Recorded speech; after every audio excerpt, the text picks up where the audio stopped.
narrated kibuga byaranditswe Anas ibn al-Malik byandikwa ndetse na Anas ibn al-Malik radiyallahu anhu.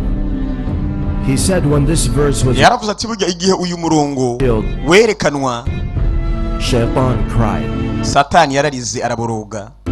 Igihe ndetse uyu murongo wagaragazwa ku isi Satani ngo yaraboroze. Verse in Surah Al-Imran. No murongo ndetse uri muri Surah Al-Imran where Allah said aho ndetse Allah avuga ati neza when they commit ati babandi iyo bakoze ibyaha cyangwa iyo bakoze ibyo banidashaka morality or wrong themselves cyangwa bagakora amakosa bagacumura transgression, remember Allah and seek bakibuka uhoraho Imana noneho bagasaba imbabazi ku bw'ibyaha byabo for their sins, and who can forgive sins except Allah, akabaza ati rwose burya ninde uharira ibyaha kiretse Allah wenyine, and who do not persist in what they have done while they know. kandi babandi badashishikara ndetse mu byo bakoze kandi babizi bagakomeza kubikora kandi babizi. They oppress themselves by sinning. Ati burya baribangamira mu gucumura Their shortcomings. amakosa yabo. What's the first thing they do? Ati iyo bacumika ikintu cyambere bakora ni ikihe iyo baguye ndetse mu byaha icyambere bakora ngo ni ikihe? Remember Allah. Ngo babandi ndetse bibuka uhoraho Imana. They remember the greatness of the one they're bakibuka ndetse ubuhambazi n'ubushobozi. And then the noneho bakubaha thing they do. ikintu cya kabiri bakora They seek forgiveness. bamaze kumenya ko bacumi bakajya gushaka ndetse imbabazi z'Imana bagasaba Imana imbabazi For their sins. z'ibyaha byabo. And who Kandi Allah aravuga forgive their sins other than Allah? ati burya ninde wundi uharira ibyaha kiretse Allah wenyine? Ninde wundi ku isi afite ububasha bwo guharira ibyaha kiretse Allah wenyine umwe rukumbi? And then the third thing. Maze icya gatatu, And then they do not persist babandi badashishikara mu byaha byabo doing what they're doing. ngo bakomeze gukora ibyo bariko barakora. Imam Ibn Kathir Ati burya Imam Ibn Kathir rahimahullah says, yaravuze mentioned by Anas ibn ati burya byaravuzwe na Anas ibn al-Maliki yarabivuze neza. this verse was revealed. Yaravuze ngo mu gihe ndetse uyu murongo wagaragazwa Shaitan cried. Satani ngo yararize araboroga. Why would this verse make it? None se ni kubera ko uyu murongo utuma Satani aboroga? Ni kubera ububasha ndetse n'ubusobanuro bw'uyu murongo bwatumye Satani aboroga. But many of us don't Yasobanukiwe neza yuko ndetse understand. yuko benshi muri twebwe tutanawusobanukirwa uyu murongo uvuga kuri babandi bacumura bagasaba Imana imbabazi Imana ikababarira, kandi yuko ndetse atawufise ububasha bwo guhera ibyaha kiretse Imana yonyine Allah. Therefore, when the Shaitan Ubwo rero understood this, igihe ndetse Satani yatahura bino bintu byanditswe he realized yahise atahura yuko there is no way for him to be successful yuko ataburyo na bumwe Satani ibyo bizocamwo in taking the believers who repent kugira ngo abashe gutwara bahabizera bihanye bakihana ibyaha byabo to Jahannam. ngo abatware muri Gehinomu muri wa muriro utazima. Ko murabizi neza iyo umuntu acumuye agasaba imbabazi ubwo arazigirirwa. Satani akimara kumva uyu murongo ko watanzwe yararize araboroga kuko yamenye rwose yuko wa mugambi afise wo kuzotwara hafi isi yose mu muriro utazima. Yahise amenya ko wa mugambi utazokunda. Mwibuke we ivy'imbabazi ubwo asa n'uwabirenze tu. Because of the greatness of Allah in their Kubera ubuhambazi bw'Imana mu mitima yabo bazi ko Imana ari nziza cyane. they sin. They Kuko iyo bacumuye remember Allah. bo bibuka uhoraho Imana Seek forgiveness bagashaka imbabazi z'Imana from the sin. kugira ngo ndetse bacike icyaha. And the following verse says, Maze umurongo ukurikiye uravuga uti those, their reward is forgiveness from their Lord. kandi abo nabo impembo yabo ndetse n'imbabazi bahabwa babandi ndetse bamaze kumenya ko bacumuye bongera kandi kwirukira Imana bakayisaba imbabazi ngo impembo yabo n'imbabazi nyine ziba zivuye ku Mana baragirirwa imbabazi Beneath which kandi bazohabwa ya matongo hariya munsi, ya matongo munsi usanga harimo ndetse imigezi flow, yo muri paradizo wherein they will abide aho ndetse bazokubira muri matongo meza afise imigezi munsi aho bazohibera iteka ryose aho hantu. excellent is the reward of the righteous one. Kandi burya bazohabwa agahembo canke impembo ikomeye cyane kubw'ibikorwa by'ubugorotsi bagiye bakora. Satan heard these verses. Kandi igihe Satani yumva ndetse ngo iyi mirongo He understood it would be a hard task to take them up. yahise amenya ko bizogora rwose gufata abantu bose bihanye ngo batware muri Gehinomu. Another time he cried and Ikindi gihe Satani rwose yarize scream of defeat was igihe ndetse yatsinzwe arasakuza araboroga. the birth of our prophet. Igihe ndetse ngo intumwa yacu ngo yavuka Muhammadi, ico gihe naco kandi ngo Satani yarongeye kandi ararira araboroga igihe ndetse ngo intumwa yavuka sallallahu alaihi wasallam. Amaro n'imigisha yo mubeka intumwa y'Imana, ico n'ikindi gihe Yarize araboroga. Radiyallahu anhu, Jabir yaravuze ati I heard ati numvise intumwa ya Allah amaro n'imigisha yo mubeko avuga ati the throne of Iblis is upon the ocean. Ati burya intebe ya Satani iri hejuru y'inyanja. And he sends detachments to different parts in order to put kandi yagiye arungiye kudutandukanya mu bice bitandukanye nyene to trial kugira ngo abantu abashire ndetse muri kamarampaka.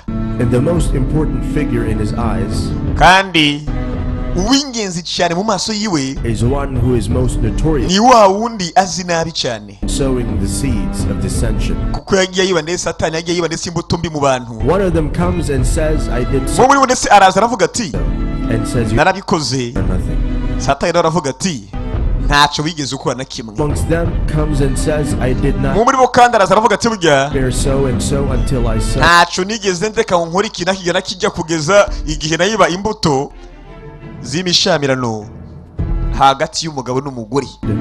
The seeds of this. The seeds of discord, imbuto zo kutumvikana hagati y'umugore n'umugabo. The Satan goes near him and says, you have done maze Satani aragenda abwira umuntu ati rwose wakoze neza. Bwiye haza abantu baramubwira ati rwose jewe nakoze ibintu nabiga nabijya ubumenye. Satani ubumenga nta kintu kibi yakoze, maze aramubwira ati yuko ata kintu kibi wakoze, ntacyo wakoze ko kuri zero.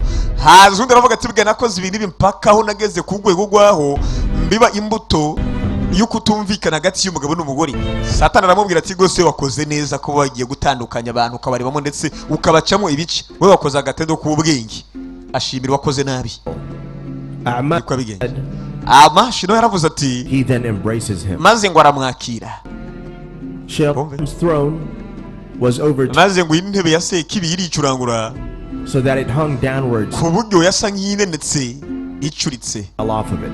maze Satani ngo arahanuka ayivako. The angels then caught hold of him, maze abamarayika baramufata imprisoned him baramufunga 40 days mu kiringo cy'iminsi 40 the 40 seas. mu nyanja 40. Finally, nyuma na nyuma his escape. aza gupanga umupango. Satani aracika aho hantu yafungiye iminsi 40 mu nyanja 40 yaje kuhacika. And he came up to the mount Abu Qubais maze agenda ku musozi Abu Qubais and let out a mighty scream. maze arekura amaburugu adasanzwe agera kure cyane. Hearing him yell, all the devils kumwumva ndetse ariko arasakuza ko binduru cyane amashetani yose and Ifrit ndetse n'imyuka mibi and gather around bitangura kuguruka maze birakoranira hamwe him. baramubaza. Satani imyuka mibi n'amadayimoni araza arishira maze aramubaza, What is it with you that you scream so loud? baramubwira ati rwose iki kibazo wahuye nacyo ku buryo uriko urasakuza cyane uko minduru cyane uboroga, byagenze bite? Iblis answered them, such maze ngo Satani arabishura a terrible destroyer has been sent down. nuko ndetse umwangizi rusenyi yamaze kuturungikirwa, yamaze kubarungikirwa mwebwe rusenyi, You, as you have never known or seen before. What is more against this plague? There is no. ati burya rero nta kindi kirenze n'icyo kirenze gusoma ndetse iki cyago cyadushikiye kitagira ndetse umuti cyangwa kitagira igisubizo, kuba ndetse rusenyi agiye kuvuka agiye kubarungikirwa. The devils were all shocked. amashetani yose arangije aratungurwa, Who is it? maze arabaza ati ninde yarungitswe uri kwita ngo ni rusenyi ku buryo byatumye uboroga cyane aho turi turavyumva. Uwo rusenyi uvuga ninde? Uwagiye kudova imipango yacu yose ninde? Shaitan replied, it is Satani arishura, Prophet Muhammad sallallahu alaihi ni intumwa Muhammadi amahoro n'imigisha y'umubeko. wasallam, ati rwose uyu mugabo arakomeye kandi burya azohabwa ikuzo.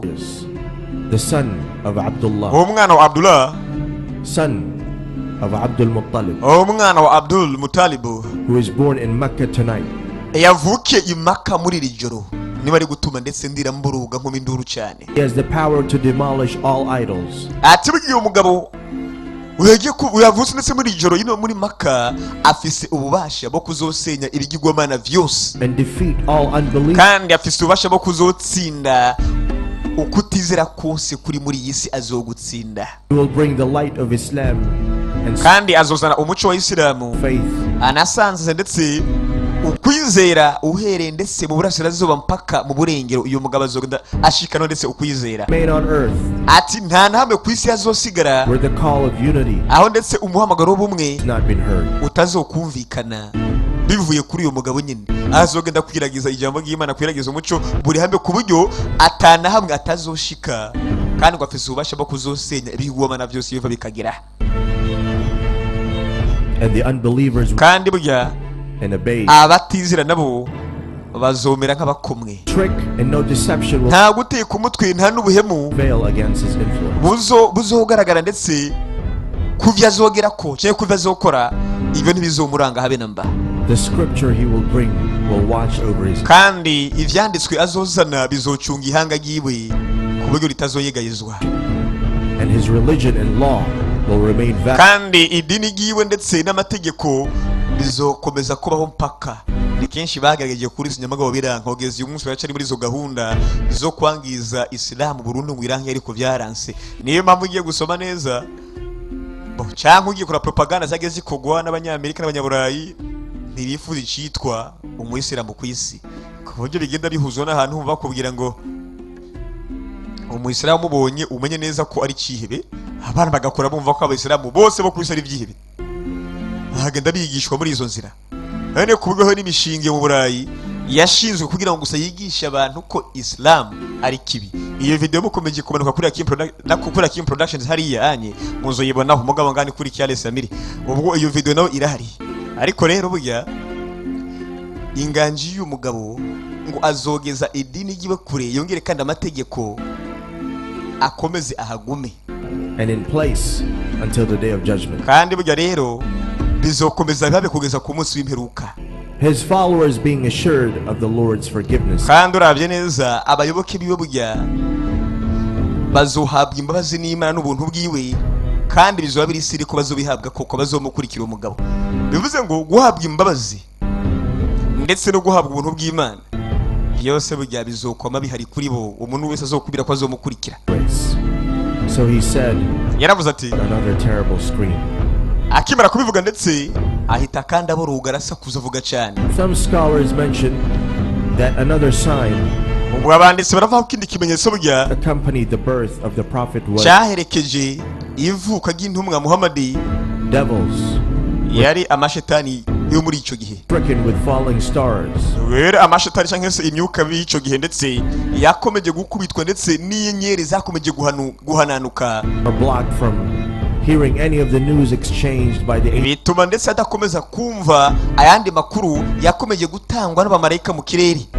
icyo gihe inyenyeri zarakoraguritse ku buryo amashetani aho yarabarizwa yakomeje kumva ubwoba bwinshi ku buryo batakomeje kumva ngo amakuru yakomeje gutangwa atangwa n'abandi n'abamarayika mu kirere. igihe ndetse ngo iyo ntumwa yavuka, intumwa y'abayisilamu In the sky. mu kirere. Among the signs is that Iblis, the forefather of ubwo the rero ikindi kimenyetso burya ni uko Ibilisi cyangwa Satani sekibi umukurambere w'amashetani yose was blocked from the news of the sky. nuko nawe atigeze yumva ayo makuru yaturutse mu kirere, So he rang out a very loud scream. biba ngombwa ko asakuza kandi arakoma induru cyane. Likewise, he rang out, kukaba nkako rero he was damned when he was ahita amenya rwose ko nawe ari mu byago, out of paradise. yagiye ndetse yakurwa muri paradizo. And when the chapter of the Fatiha was ubwo rero cyari ikigabane cya Fatiha, icyo gihe cyabonekeye ikigabane cya Fatiha. Anas bin Malik, Anas bin Malik, may Allah be well pleased with him, Imana imurabe byiza, that the Holy Prophet, upon him blessings and peace, yaravuze ngo intumwa yera amahoro n'imigisha y'umubeko, yaravuze ati to be dressed with a garment of fire ati rwose burya uwa mbere azokwambikwa umwambaro w'umuriro will be Iblis. azoba Ibilisi cyangwa Satani ubwiwe, niwe uwa mbere azokwambikwa umwambaro w'umuriro. He shall place it on his brow and kandi burya uyu azofata ndetse uwo mwambaro awushire ndetse aho ingohe ziba, behind him. maze yongere kandi anawumukwegera inyuma. So will his progeny after him, kandi n'abamukomotse ko bose kibi bizogenda ko nyine bambikwe umuriro. and he will be crying out, kandi burya azokomeza rire O myself, destruction. avuga ati rwose njyewe ubwanjye ndisenye ndirimbuye. And they will be calling out, kandi ngo bazokomeza bahamagare self-destruction, bakomeze bavuge bati rwose bega turiko turisenya twe ubwacu twihamagaye igihe kuyisenya and so on. bakomeze They stop over hellfire, saying, kugeza igihe mu muriro bazokomeza kuvuga muri utazima or self-destruction. batiye koko twebwe twihamagariye guhona twebwe ubwacu. Then it will be said to them, maze bazobwibwa bati call not that day for one destruction, ati rwose burya ntimugamagaze uwo munsi aho ndetse hazoza rusenyi, but call for many destructions. ahubwo muze muhamagarize ugusenywa kwa cyane kandi kwinshi. muri Al-Qur'ani 14 Ibn An'am ati burya Abdullah Rahimani said, ibn Ziyad ibn while Prophet Musa alayhi salam ati igihe ndetse intumwa Musa was in a gathering, yari mu materaniro, Iblis came wearing a hooded cape. ati burya Iblis canke Satani yaje yambaye ndetse umwambaro ufise igikofero ku mutwe In colors. maze atangura guhindura amabara. When the devil came near, igihe se kibi ndetse yegereza hafi took off the cape yarangeje akora ko ndetse igikofero cyari kiri ku mutwe wiwe and set it down, and came to Musa saying, maze aratuza aza kubwira Mose ati canke Musa amubwira ati peace be upon you. Satani abwira Mose ati amahoro abane nawe. Musa replied, who? maze Musa arishura urinde, Said, I am. aravuga ati gende se kibi. Musa responded, Musa nawe arishura greetings from Allah to you. What brought you here? ati buryo wese no kuramutsa nta shuca nk'indamukanyo za Allah no gusubiza wewe, nawe wambwiye ngo amahoro abane nanjye sinokuramutsa nanjye ndamusuye Allah. Kareka ahubwo nkubaze n'iki ukuzanye ngaha anya. Said, I came to se kibarishura ati see you naje kuramutsa by godly status. kuko n'ubundi we wahawe ndetse icyo gikomeye n'Imana. Musa said, Mose aravuga have I seen you wearing? ariko nabonye wambaye iki. Iblis replied, Satani arishura I use it, the cape, ndayikoresha ndi igikofero cyo mu mutwe nyine cape, to capture the hearts of the sons of. kugira ngo ndetse mbashe gufata imitima y'abana ba Adamu, nkoresha igikofero mba nambaye. Musa asked, maze Musa aramubaza that if a human does ariko ntubaze nike kintu nimba umuntu yogikora kizotuma ndetse umufatirana, nike kintu umuntu yokora kugira ngo ndetse wumve ko umufatiranye, wumva ko yokora ibyo ugomba wewe, cyoba ari ikimbwira. for you to take him over? niko yamubajije. He replied, Satani aramwishura ati if he becomes fond of ati iyo umuntu yikunze cyane himself and considered his good deeds plentiful, none akibira ko ibikorwa byiwe byiza akora bihagije kandi ari byinshi, I warn you from three things. ubwo rero ndaguha agasopo ku bintu bitatu.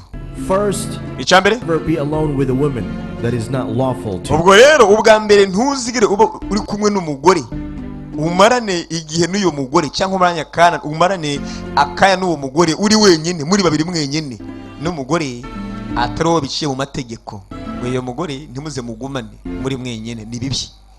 niyo majyamba Satani yabwiye ndetse Musa aramubwira ati nikiye kintu wokora kugira ngo umuntu umigarurire.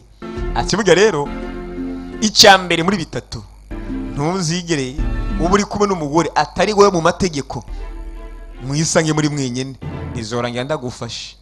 Because whenever someone does so, koko iyo umuntu akora ico kintu akaba ari kumwe n'undi mugore atari gwiwe bari bonyine, I personally accompany him and ubwo rero rimwe ndamufasha, bigatuma nyine nkoresha uwo mugore kugira ngo aresheshe uyo mugabo, amusuke birangire bigenze nabi, nyine urabyumva nawe.